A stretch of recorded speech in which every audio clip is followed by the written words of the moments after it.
إيه اللي يحصل لما ملاكين كل واحد فيهم شايف إنه الأحق بحكم مصر كلها؟ صلي على النبي واشترك في القناة ويلا بينا نبدأ.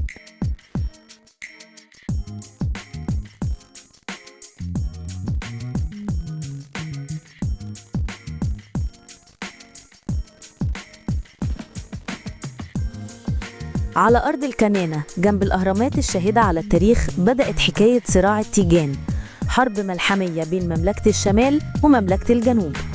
كل ملك كان معاه جيش جرار، وما كانش مجرد جيش عادي، دي كانت جيوش بتستخدم أسلحة أسطورية ورثوها عن الأجداد. ملك الشمال عقرب النار كان معاه سيف لهب شمس، سيف بيقدر يولع في جيوش بحالها. أما ملك الجنوب صقر الجبل فكان عنده رمح النيل الخالد، رمح بيتحكم في فيضان النيل نفسه. الصراع ما كانش على الأرض بس، ده كان صراع قوة سحرية قديمة. كهنة الشمال كانوا بيستدعوا عواصف رملية تعمل أعداء، وسحرة الجنوب كانوا بيخلوا الأرض تبلع صفوف كاملة من جيش الشمال. كان كل شيء طبيعي في البداية، مجرد مناوشات على الحدود، وفجأة تغير كل شيء لما قرر عقرب النار يوحد القطرين بالقوة.